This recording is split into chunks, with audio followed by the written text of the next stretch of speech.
Hello everyone. पिछले episode में हमने देखा था कि कैसे हमारे हीरो जेंगडोंग और जू को चारों तरफ से हंटर अलायंस के लोग घेर लेते हैं और वो लोग तो उसे जान से मारने वाले थे, पर हमारा हीरो बिना अपने मार्शल आर्ट का यूज किए और अपनी की पावर को रिलीज किए आसानी से उन्हें पछाड़ कर वहाँ से निकलने का ट्राई कर रहा था कि तभी शाओलिन टेम्पल के एल्डर्स आकर अपनी मॉन्क वाली पावर का यूज करके उन पर भारी पड़ने लग जाते हैं। इस बीच मास्टर गुआन और उस फाइट को विटनेस करने के लिए वहाँ पर जिये शेन और क्योतोंग भी हाजिर हो चुके थे, जिसके बारे में जेंगडोंग और जू को कोई आइडिया नहीं था। इधर अपनी और जू की जान बचाने के लिए जेंगडोंग के पास एक मौका था, उसके हाथ में स्वॉर्ड लग जाती है, लेकिन सालों पहले उसने जो कसम खाई थी कि वो किसी भी मार्शल आर्ट का यूज नहीं करेगा, वो उसे बरकरार रखते हुए उस स्वॉर्ड को थ्रो कर देता है। हालांकि ये करते हुए उसने अपनी बेगुनाही साबित कर दी थी और फिर जू की हेल्प से उसने उन मॉन्क्स को भी हरा दिया था, जो कि रिस्पेक्टफुली उसे वहाँ से जाने देते हैं, जो बात एल्डर गुआन को बिल्कुल पसंद नहीं आती और वो अब भी हंटर अलायंस को अलग नहीं करते बल्कि उन्हें जोर शोरों से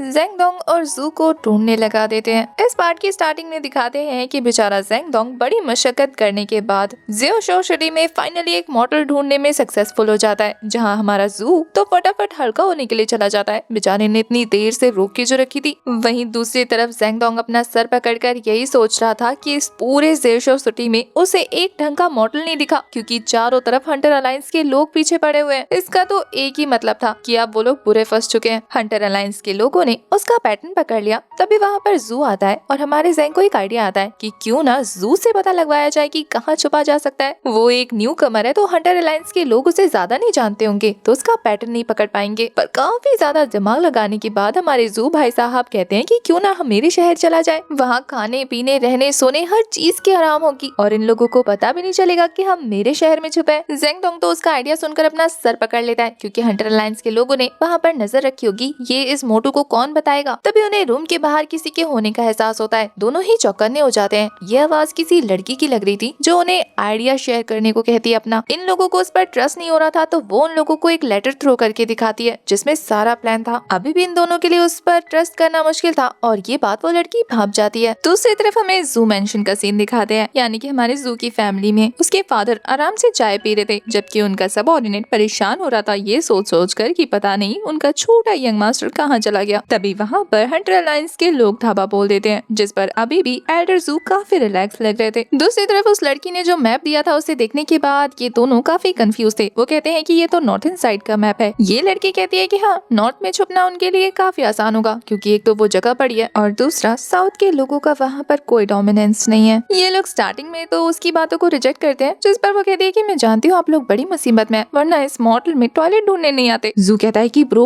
हमें इसकी बात मान लेनी चाहिए, ये तो एक्सपर्ट लगती है, इससे पता लगे कि हम यहाँ टॉयलेट ढूंढने आए थे। जेंगडोंग को अच्छे से पता था कि कोई फ्री में उसकी हेल्प तो नहीं करेगा, तो वो इस लड़की से उनकी हेल्प करने की वजह पूछता है। बदले में वो बताती है कि मैं हीरो एड्स ग्रुप से हूँ। जेंगडोंग ने ये नाम पहली बार सुना था। वो कहता है कि मैंने पूरा साउथ 10 सालों में घूम घूम कर छान मारा है, मैं तो ऐसे किसी सेक्ट के बारे में नहीं जानता। वो लड़की बताती है कि ये एक ऑर्गेनाइजेशन है, ना कि सेक्ट, और इस ऑर्गेनाइजेशन में सिर्फ 3 लोगों की टीम ही ज्वाइन कर सकती है। जेंग तो फटाक से पकड़ लेता है कि ये लड़की चाहती है कि ये दोनों उसके टीममेट्स बने। वो दोनों तो सोच में पड़ जाते हैं कि क्या करना चाहिए। इधर दूसरी तरफ जू मेंशन का सीन दिखाते हैं, जहाँ पर बेकू और मिंग को भेजा गया था हमारे जू के बारे में पता करने के लिए। उन दोनों के वहाँ पहुँचने पर बेचारे सबऑर्डिनेट जी तो डर कर वहाँ से निकल जाते हैं, लेकिन हमारे एल्डर जू को जरा भी फर्क नहीं पड़ता। उन्हें इतना काम और कंपोज देखने के बाद तो इन दोनों के पसीने छूटने लग गए थे। वो पनिशमेंट हॉल का नोटिस दिखाते हुए कहते हैं कि आपके बेटे ने क्राइम किया और हमें उसे पकड़ना है। अगर आपने हमारे साथ कोऑपरेट नहीं किया और उसकी लोकेशन शेयर नहीं की, तो फिर आप भी मुसीबत में पड़ जाएंगे। हालांकि ये सुनकर भी एल्डर जू के चेहरे पर जरा सी भी शिकन नहीं आती, जो कि उन दोनों को और परेशान कर देता है। एल्डर जू ने चाय ऑफर करते हुए कह रहे थे कि एक बार ये पी लो, फिर मैं तुम्हारे साथ चलने के लिए तैयार हूँ। बेचारा बेकू सोचता है कि एक कप चाय से क्या ही हो जाएगा, लेकिन चाय पकड़ने से पहले उस पर शैडो मॉन्स्टर हमला कर देता है। ये उस बंदे का नाम था, जिसकी खतरनाक मार्शल आर्ट देखने के बाद तो इन दोनों के पसीने छूट गए थे। वो कहते हैं कि ये एक हाई रैंक का एक्सपर्ट है, और फिर बेकू अपनी स्वॉर्ड के साथ इनका सामना करने लग जाता है। बेकू स्वॉर्ड के साथ फाइट कर रहा था और शैडो मास्टर अपने स्वॉर्ड बॉक्स के साथ स्वॉर्ड बॉक्स के 2-4 मूव से ही हिट करके वो बेकू को ढेर कर देते हैं। इतने ज्यादा पावरफुल थे वो। अब उसकी ये हालत देखकर तो मिंग फॉर्म में आ जाता है, अपनी स्वॉर्ड का कवर रिमूव करके फाइट करता है, लेकिन फिर भी 2-4 मूव्स में ही उसे पता लग गया था कि वो किस मॉन्स्टर के साथ लड़ रहा है। इस बंदे का नाम शैडो मॉन्स्टर यूं ही नहीं पड़ा था, इसने थोड़ी ही देर में बेचारे पिंक के पसीने छुड़वा दिए थे। वो तो मुंह के बल गिरता है और अब उन दोनों की ही अकड़ घुटनों पर आ गई थी। दोनों अच्छे बच्चे की तरह एल्डर जू के सामने जाकर खड़े हो जाते हैं, जो कि अभी भी अपने शैडो मॉन्स्टर के साथ काफी नॉर्मल लग रहे थे। इन दोनों से इंट्रोडक्शन पूछने पर ये अच्छे बच्चे की तरह अपना अपना इंट्रो देते हैं। तभी एल्डर जू ने किसी जाओ नाम के अंकल के बारे में बता रहे थे। ये दोनों तो हैरान रह जाते हैं कि आखिर आप उन्हें कैसे जानते हैं। तभी शैडो मॉन्स्टर अपने पास मौजूद स्वॉर्ड बॉक्स उनकी तरफ थ्रो करता है, जिसे ओपन करने के बाद तो इन दोनों के चेहरे का रंग उड़ गया था। काफी ज्यादा शॉक लग रहे थे। वहीं इसी के साथ सीन शिफ्ट होता है, हमें उस लड़की को दिखाते हैं जो कि नॉर्थ साइड के एरिया को डिस्क्राइब करने लगती है। वो अपने हीरोइड्स अलायंस में इन लोगों को शेल्टर देना चाहती थी। वैसे बात करने पर जेंगडोंग और जू को पता लगता है कि ये लड़की ऑलरेडी लुओ फैमिली के मैटर के बारे में काफी कुछ जानती है। इतना ही नहीं, इसे तो ये भी पता था कि हमारा जेंगडोंग और जू अपने मास्टर के कातिल को ढूंढने निकले हैं। अब उसे इतनी इन्फॉर्मेशन होता देखकर इन लोगों को उस पर और ज्यादा डाउट होने लगता है। पर वो लड़की बताती है कि जो लोग हीरो इस ग्रुप को ज्वाइन करते हैं ना, उनके पास इस तरीके की हजारों से भी ज्यादा नॉलेज होती है और इस तरीके की नॉलेज जेंगडोंग और जू को भी मिलेगा अगर वो इसे ज्वाइन करेंगे। वैसे यहाँ जेंग का कहना था कि मैं ज्वाइन करूंगा, मेरे भाई को जाने दो। और उन्हें डाउट करता देखकर ये लड़की कंफर्म करते हुए कहती है कि तुम उस ग्रुप से कभी भी निकल सकते हो। हालांकि अब तक हंटर अलायंस के लोग उन्हें चारों तरफ से घेर चुके थे। उनके कमरे के बाहर लाइन लग जाती है फौज की। ये देखकर जेंग उस लड़की से कहता है कि हम यहाँ से बाहर कैसे निकलेंगे जब हंटर ग्रुप के सारे लोग ऊपर से लेकर नीचे तक हमें घेर चुके हैं। उस लड़की का कहना था कि तुम्हें फिक्र करने की जरूरत नहीं, मैंने पहले ही इस चीज की डील कर रखी है। और हंटर ग्रुप के गार्ड्स के उसके दरवाजा ओपन करते ही वहाँ से एक बंदा फटाफट से भागता है, जिसे देखकर गार्ड्स को ऐसा लग रहा था कि ये और कोई नहीं बल्कि जेंगडोंग और जू है। काफी देर तक उसका पीछा करने पर उन्हें ऐसे और भी काफी सारे लोग नजर आते हैं, तो गार्ड्स की थोड़ी थोड़ी टुकड़ी उन सभी के पीछे पड़ने लग गई थी। जैसे ही उनके हद पे ये नकली जेंगडोंग पड़ता है, वो लोग हवा में फ्लेयर गन शूट कर देते हैं। पता चलता है कि एक से ज्यादा जेंगडोंग मौजूद है, लेकिन इन लोगों को अभी भी यकीन नहीं हो रहा था कि असली वाला कौन सा है, तो वो सभी को पकड़ने का डिसाइड करते हैं। लेकिन जिस बंदे को ये लोग जेंगडोंग समझ रहे थे वो भी काफी पावरफुल था। सभी गार्ड्स को धूल चटा देते हैं। सीन शिफ्ट होता है, हमें जू मेंशन में गो और मिंग को दिखाते हैं, जो कि असल में अपने एल्डर्स या कहे मास्टर्स की स्वॉर्ड देखकर हैरान थे। असल में इनके सेक्ट में रूल था कि कोई भी मास्टर डिसाइबल अपनी पूरी लाइफ में सिर्फ एक ही स्वॉर्ड के साथ प्रैक्टिस कर सकता है। अगर वो स्वॉर्ड टूट जाती है या खो जाती है या वो हार कर किसी और के सामने सबमिट कर देते हैं, वो कभी भी दूसरी स्वॉर्ड के साथ फाइट नहीं कर सकते, यानी कि वो वेस्ट हो जाते हैं। अपने मास्टर्स की स्वॉर्ड देखने के बाद इन्हें समझ नहीं आता कि आखिर ये यहाँ पर कैसी आई, क्योंकि किसी भी एल्डर के मरने के बाद ये स्वॉर्ड उसके साथ ही दफन कर दी जाती है। तो यहाँ एल्डर जू ने बताते हैं कि असल में ये मेरे शैडो मॉन्स्टर ने उन्हें हरा कर उनसे लिया है। अब मेरे शैडो मॉन्स्टर ने तुम्हें भी हरा दिया, इसका मतलब तुम्हारी स्वॉर्ड भी अब हमारी होगी। पर वो दोनों तो काफी ज्यादा डर जाते हैं। उससे रिक्वेस्ट करने लगते हैं कि एल्डर्स आपके दोस्त है ना, तो उसकी वजह से ही हमें माफ कर दो, हमारा स्वॉर्ड रहने दो। वो तो वहाँ से जाने वाले थे। पर एल्डर जू उनके मास्टर्स की स्वॉर्ड उन्हें वापस करते हुए कहते हैं कि अपने मास्टर से कहना कि मेरा ये एहसान वो जिंदगी भर याद रखे, वक्त आने पर मैं इसकी भरपाई करवाऊंगा। वो दोनों तो थैंक यू बोलते बोलते निकल जाते हैं। इधर हमें जेंगडोंग और जू को दिखाते हैं, जो कि फाइनली डिसाइड करते हैं कि वो उस लड़की को फॉलो करेंगे, जो कि उन्हें एक मॉडल में लेकर आती है। और वहाँ पर उन्हें एक मिस्टीरियस सा बंदा मिलता है जिसने अपने अंगूठों को रैप करके रखा हुआ था किसी धागे से। उसे हमारे जेंगडोंग और जू के बारे में काफी सारी डिटेल्स मालूम थी। बेचारा जू उसकी बातों में आते हुए कहता है कि क्या तुमने हमारे पोस्टर देखे, वो हम जैसे ही थे क्या? जेंग उसे शांत कराते हुए इस बंदे से कहता है कि मैं जानता हूँ कि तुम जुआन युआन ग्वांग हो। पता चलता है कि ये बंदा बहुत ही महारथी है तलवारबाजी में। इसने एक एल्डर का कत्ल कर दिया था, उसके बाद से ही इसे हंट किया जा रहा है। और अपनी तलवारबाजी को रोकने के लिए इस बंदे ने अपने थंब को रैप करके रखा है, क्योंकि ये बहुत ही अच्छा है। अपनी तारीफ सुनकर तो वो बंदा खुश हो गया था। वो जैसे ही जेंगडोंग के करीब आता है, बेचारी की तो जान हलक में अटक गई थी, क्योंकि बिना मार्शल आर्ट के वो इससे नहीं संभाल सकता। पर तभी वो मास्क मैन आ जाता है, जो कि इन्हें होस्ट कर रहा था। तो युआन भी डिस्ट्रैक्ट हो जाता है। ये मास्क मैन तो असल में पैसे लेने के लिए आया था, जो कि जू देने के लिए तैयार हो जाता है। वहीं दूसरी तरफ युआन अचानक से हमारे जेंगडोंग के बारे में बताना शुरू करता है। उसे जेंगडोंग के बारे में काफी सारी चीजें पता थी, जैसे कि वो नंबर 1 स्पाई है और उसे लोगों की डिटेल्स काफी अच्छे से याद रहती हैं। वो कहता है कि मैं जानता हूँ कि तुम पूरे साउथ में फेमस हो, क्योंकि तुम्हारी लाइटनिंग स्पीड बहुत औसम है। और अब इसे सुनकर तो मेरे हाथों में खुजली हो रही है, मैं इसे टेस्ट करना चाहता हूँ। जेंगडोंग काफी नर्वस हो चुका था और उधर वो बंदा अपने हाथों से वो थ्रेड तोड़ते हुए कहता है कि चलो लड़कर देखते हैं किसकी फाइटिंग स्किल्स बेस्ट है। ये कहते हुए उसने जेंगडोंग पर छलांग लगा दी थी।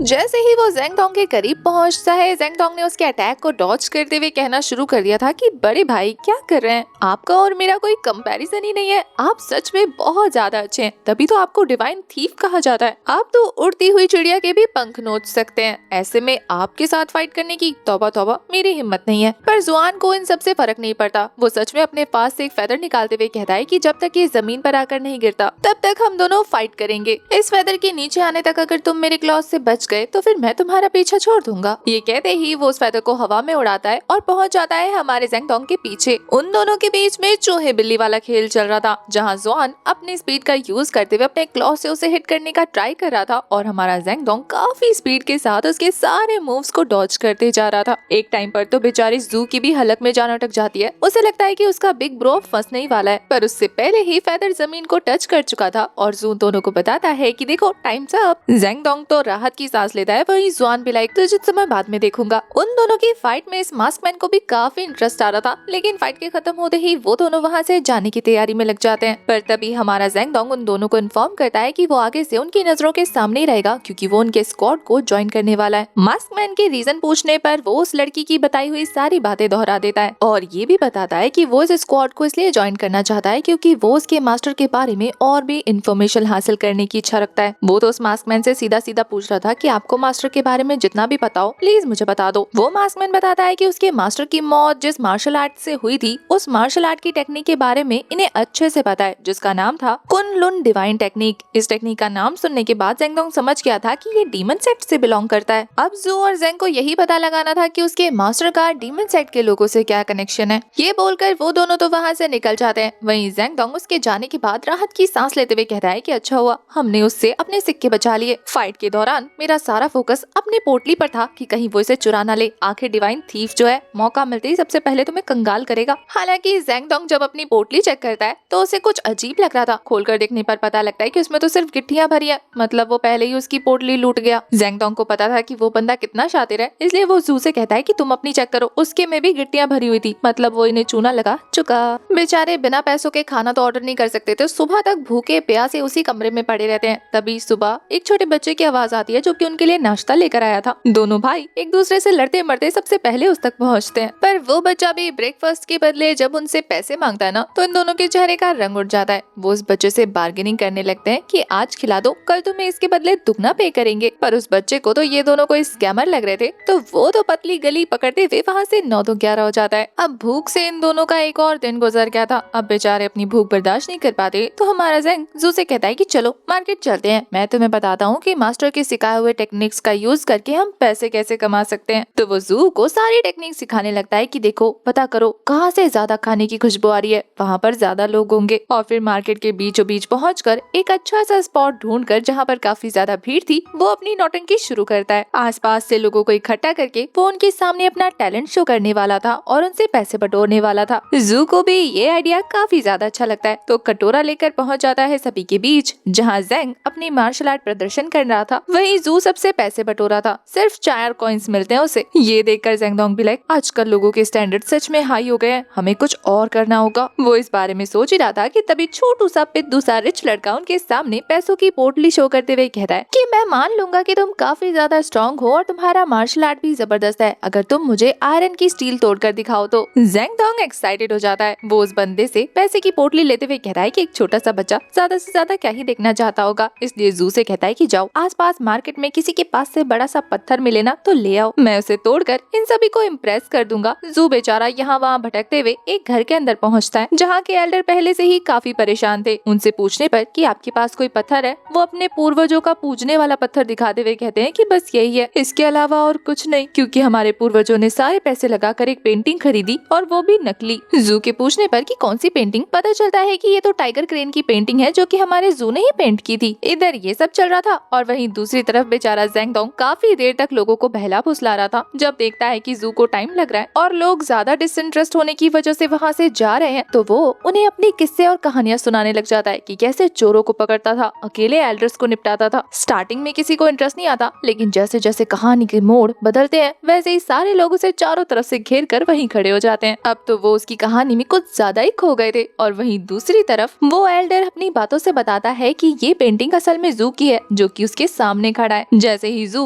उसे अपनी रियल आइडेंटिटी बताता है, बेचारा तो उसके पाँव में गिर गया था। उसे यकीन नहीं होता कि पेंटिंग का असली ओनर उसकी आंखों के सामने खड़ा है। वो तो उसके लिए कुछ भी करने को तैयार हो जाता है। इधर हमारे हीरो की कहानी काफी स्मूथ चल रही थी, लेकिन एंड में आकर जब वो अपने ओथ के बारे में बताता है तो सबका इंटरेस्ट पूरी तरह से खत्म हो चुका था। अब वो सभी लोग सड़ा सा मुंह बना के वहाँ से वापस जाने लग जाते हैं। लेकिन तभी हमारे जू की आवाज आती है, जो कि उसी अनब्रेकेबल पत्थर के साथ हीरो वाली एंट्री मार चुका था। ये सभी लोग उसे काफी रिस्पेक्ट दे रहे थे। वहीं ऑडियंस भी अब एक्साइटेड हो जाती है क्योंकि हमारे जेंगडोंग की बॉडी के ऊपर ये अनब्रेकेबल पत्थर रखकर उसे तोड़ना जो था। बेचारा ये देखकर कि थोड़े से कॉपर कॉइन्स में ये कितना अच्छा स्टोन ले आया, हैरान हो ही रहा था कि तभी उसे बेंच पर लिटा दिया जाता है और उसके होश तब उड़ जाते हैं जब उसके ऊपर ये बड़ा हैवी पत्थर रखते हैं। बेचारे का चेहरा भार की वजह से लाल पीला हो चुका था, उसकी सिट्टी पिट्टी गुल हो रही थी और वहीं दूसरी तरफ जू के हाथ में हैमर थमा दिया जाता है ताकि वो इस पत्थर को तोड़े। वो जैसे ही हिट करता है ना, जेंगडोंग की आंखों के आगे सब कुछ ब्लैक ब्लैक हो चुका था और उसे अपने फ्लैशबैक्स याद आने लगते हैं। उसे अपनी मॉम नजर आती है और साथ ही बचपन वाली फ्रेंड भी, जिसने उसे नकली की स्वॉर्ड पकड़ाते हुए कहा था कि तुम्हें सबसे स्ट्रॉन्ग बनना है। बचपन में ही उसकी मुलाकात अपने मास्टर से हो गई थी, जिन्होंने उससे 10 साल ट्रेन करने के बाद ये वादा किया था कि वो एक दिन दुनिया पर रूल करेगा। लेकिन उसके बाद 8 क्लैंस और 7 सेक्ट्स के एल्डर ने उसे पकड़कर उससे ओथ दिलवाई कि वो आज के बाद कभी भी मार्शल आर्ट का यूज नहीं कर सकता। और फिर उसे याद आता है कि आज वो किस जगह पर खड़ा है। सीन शिफ्ट होता है और हमें जिएशन और क्योतोंग को दिखाते हैं, जो कि लो फैमिली के डिस्ट्रॉय हुए मेंशन के बाहर पहुंचकर वहां पर छानबीन कर रहे थे। सेट में मौजूद सारे हिडन स्पॉट्स को छानने के बावजूद भी उन्हें कहीं भी कोई ट्रेस नहीं मिलता। इसका मतलब यही था कि वो कल्प्रिट तक नहीं पहुंच सकते। हो सकता है कि इसमें एल्डर ग्वान का भी हाथ हो। अब ये बात क्योतोंग को काफी अजीब लग रही थी कि आखिर जिएशन एल्डर ग्वान पर क्यों इतना शक कर रही है। पता चलता है कि एल्डर ग्वान को अपनी रेपुटेशन के अलावा किसी और चीज की नहीं पड़ी और फिलहाल उनकी रेपुटेशन को खराब करने वाला बंदा और कोई नहीं बल्कि जेंगडोंग है। तो अब इन दोनों को ही चुपचाप वो सारे सबूत इकट्ठे करने होंगे जो कि उन दोनों लड़कों को बचा सके। इधर दूसरी तरफ जेंगडोंग को जैसे ही होश आता है ना, बेचारा खुद को सही सलामत देखकर काफी खुश था। तभी उसकी नजर जू पर पड़ती है, जो कि उसे पोटली भर के पैसे पकड़ाते हुए कहता है कि देखो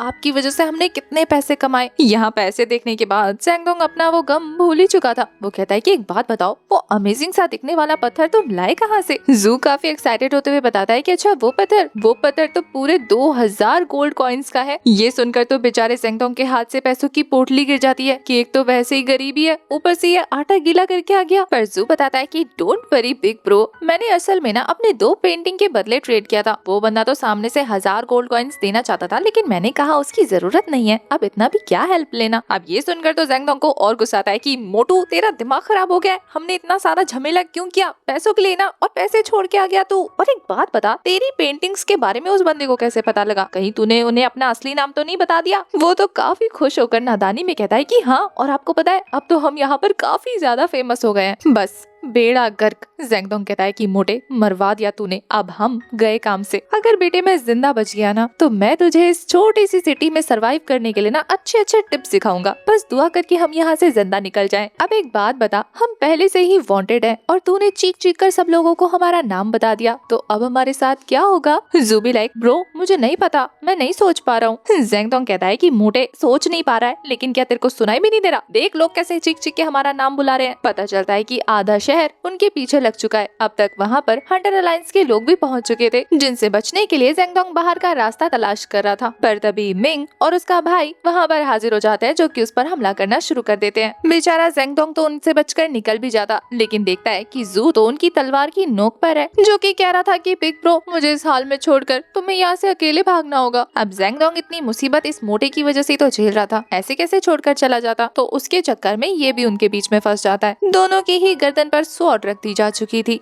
नेक्स्ट सीन में हमें जिएशन को दिखाते हैं, जो अपने हाथ में एक सबूत लेकर पहुंच जाती है मास्टर ग्वान के दरवाजे पर। वो बाहर से आवाजें मारते हुए कह रही थी कि मास्टर ग्वान, मैंने असली कल्प्रिट का पता लगा लिया है। जिसने लो फैमिली को खत्म किया वो असल में हमारे जेंगडोंग और जू नहीं, बल्कि ताइहान बैंडिट्स के ग्रुप के लोग हैं। और मेरे पास यहाँ पर उनका ब्लड प्रूफ भी मौजूद है, और ये ऐसा सबूत है जिसे आप झुटला नहीं सकते। जिएशन इन सारी बातों में बिजी थी कि तभी अचानक से कोई पीछे से उस पर हमला कर देता है, वो भी अपनी स्वॉर्ड के साथ। चौकन्ना थी। पता चलता है कि ये तो एक मास्क मैन है, जो अपने पास मौजूद स्पेयर का यूज करते हुए जिएशन को काफी कड़ी टक्कर दे रहा था। उन दोनों की फाइट काफी देर तक चलती है। तभी वहाँ पर मास्टर ग्वान की एंट्री हो गई थी। उन्हें देखने के बाद जिएशन उनसे हेल्प मांगती है कि मास्टर ग्वान इस कल्प्रिट को पकड़ने में मेरी हेल्प करें। तभी हमें मास्टर ग्वान के पीछे भी एक अनोनिमस पर्सन को दिखाया जाता है। जिएशन को लग रहा था कि वो पर्सन इन पर हमला करने वाला है। तभी सीन शिफ्ट होता है और हमें जेंगडोंग और जू को दिखाते हैं, जो कि उन्हें अपने साथ सैंक्शन सेक्ट लेकर चले गए थे उनके मास्टर वांग के पास, जो कि असल में हॉल मास्टर थे मार्शल आर्ट अलायंस ग्रुप के। वो उन दोनों को घुटने पर अपने सामने लाते हुए कहते हैं कि तुम दोनों ने लो फैमिली को गायब कर दिया, तुम्हें इस क्राइम का गुनहगार माना जाता है। क्या तुम्हें अपनी सफाई में कुछ पेश करना है, कोई सबूत जिससे ये साबित हो कि तुम्हारा इस मैटर से कोई लेना देना नहीं, या फिर हम तुम्हें कल्प्रिट मानकर सजा दें। बेचारा ज़ेंगडोंग एल्डर को बताने की कोशिश कर रहा था कि वो बेगुनाह है। एल्डर तो उसी पर चढ़ते हुए कहते हैं कि बदतमीज, मुझसे जबान लड़ा रहा है, तेरी इतनी हिम्मत, एक तो तू मौत के किनारे पे खड़ा है, ऊपर से एल्डर के साथ ही मुंह चोरी कर रहा है। एक काम करो, इन दोनों को जेल में डाल दो और तब तक इन दोनों की पिटाई करते रहना जब तक कि अपना मुंह खोल के कन्फेस ना कर ले। ये खबर सुनने के बाद तो हमारे जू को इतना सदमा लगता है कि बेचारा वहीं ढेर हो जाता है। सारे गार्ड्स उन पर हमला करते उससे पहले ही बेकू उन्हें रोक देता है और जू के बारे में सब कुछ बता देता है कि कैसे उसकी मुलाकात उसके फादर से हुई थी और उसके फादर ने जो भी उन्हें बताया था। इसे सुनकर वो इन दोनों को पिटवाने की बात अवॉइड कर देते हैं। वो कहते हैं कि मैं एक मार्शल आर्ट का मास्टर हूँ, इस तरीके से छोटे छोटे डिसाइपल्स को सिर्फ गुनाह के बेस पर इतना जुल्म ढाना मुझे शोभा नहीं देता, तो एक काम करता हूँ, अभी के लिए इन्हें कैद में रखता हूँ। मास्टर गुआन आते हैं, इनकी पोल खुलती है, तब इन्हें सजा सुनाएंगे। ये बोलने के बाद वो उन दोनों को अलग अलग सेल में डलवा देते हैं। मिंग के पूछने पर कि क्या इन्हें अलग अलग सेल में डलवाने के बाद कोई प्रॉब्लम तो नहीं होगी, एल्डर वांग कहते हैं कि अगर ये साथ में रहे तो भागने की प्लानिंग कर सकते हैं, अकेले अकेले रहेंगे तो नहीं कर पाएंगे, और वैसे भी वहाँ पर काफी और क्रिमिनल्स हैं, उन्हें देखने के बाद ये थोड़ी देर के लिए शांत रहेंगे। हमारा जू जो कि बेहोश हो गया था, जैसे ही उसकी आंख सेल में खुलती है तो वो अपने सामने एक डरावने से क्रिमिनल को देखकर हैरान था। वो क्रिमिनल पूरी तरीके से बेड़ियों से जकड़ा हुआ था। जू को देखते ही ये क्रिमिनल उसकी सारी हिस्ट्री बयान करने लग जाता है कि तुम तो सबसे ज्यादा रिच पर्सन हो ना, तुम्हारे बारे में काफी कुछ सुन रखा है मैंने, तुम्हारे साथ वो तुम्हारा सीनियर ब्रदर ज़ेंग भी था ना, तुम दोनों ने मिलकर लो फैमिली का खात्मा कर दिया, कमाल के क्रिमिनल हो, सबको मार दिया। बेचारा जू तो बार बार पे यही कह रहा था कि नहीं, हम दोनों ने नहीं मारा, हमें फंसाया जा रहा है, पर वो थोड़ी ना सुनने वाला था। वो तो उन्हें बताने लगता है कि किस तरीके से उन्हें सजा मिल सकती है। ये बोलते बोलते अपनी जगह पर चला जाता है। यहाँ जू भी लाइक, वैसे एक बात बताओ, तुम कौन से क्राइम की वजह से यहाँ पर ट्रैप हो, इतनी बुरी तरीके से तुम्हें जंजीरों में जकड़ा हुआ है। वो बंदा बताता है कि कुछ नहीं, बस फूल तोड़ने की वजह से इन लोगों ने मुझे इतनी बड़ी सजा दे दी। जू भी लाइक, बस फूल तोड़ने की वजह से कौन सजा देता है। ये सुनकर तो पता नहीं उस क्रिमिनल को क्या जोश चढ़ा था। वो जू से कह रहा था कि क्या तुम मेरे डुअल पार्टनर बनोगे कल्टीवेशन में, क्योंकि तुम्हारी पर्सनालिटी मुझे बहुत पसंद आई। पता नहीं वो उसका क्या जवाब देता। इधर दूसरी तरफ हमें ज़ेंगडोंग को दिखाते हैं। वो इस सेल में अपने दुश्मन के सामने खड़ा था।